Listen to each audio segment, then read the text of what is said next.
মৃত্যু মাঝে মাঝে চিটিং করে জিতে যায়, তাই না? কিছু মিষ্টি সম্পর্কে ঈশ্বরের নজর লেগে যায়।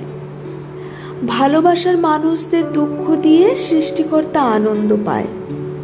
যদি কোনো সুপ্রিম কোর্ট বা হাইকোর্টে ঈশ্বরের নামে মামলা করা যেত, তাহলে অনেক ফাইল জমতো মানুষের আদালতে। যে মানুষগুলো চলে যায় তারা তো নিশ্চিত বিশ্রাম নেয়, কিন্তু থেকে যাওয়া মানুষগুলো মন খারাপ বয়ে বেড়ায়।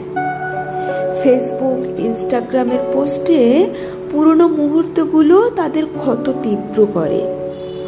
অভাগা মানুষটা নদীর অনাথ স্রোতের মতো এপারে আর ওপারে ধাক্কা খায়।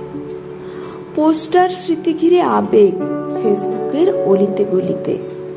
লাখো মানুষের শুভেচ্ছা বার্তা, ভালোবাসার মানুষের কেয়ারিং শক্তি।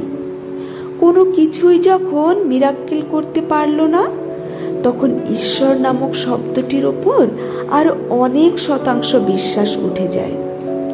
খুব যত্নে ভালোবাসায় থাকা মানুষটা সবশেষে আগলে রাখা হাতটাকে একা করে পালিয়ে যায়, তাই না?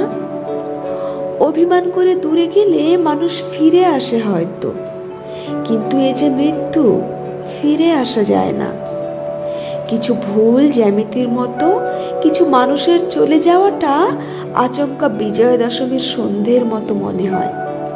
আর কতটা আগলে রাখলে কাছের মানুষকে আজীবন বেঁধে রাখা যায় জানি না। মৃত্যুর পর শান্ত শরীরটা বিশ্রাম পায়, সবাই না ফেরার দেশে পাড়ি দেয়। তবে কিছু ভালোবাসার অধ্যায় অন্য কথা বলে। এমন ভালোবাসার দৃষ্টান্ত বা আবেগ হয়তো ব্যস্ততার ভিড়ে ভুলে যাবে সবাই, কিন্তু আসল শূন্যস্থানের পাশে তো একা মানুষটা দাঁড়িয়ে থাকবে, তাই না?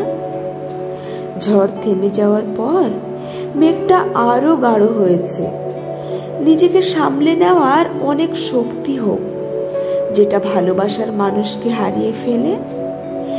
ইতি পুনশ্চ নাম দিলাম এই ভেজা অধ্যায়ের। ভালো থেকো অসময়ে ভালোবাসা হারানো মানুষগুলো। কলমে।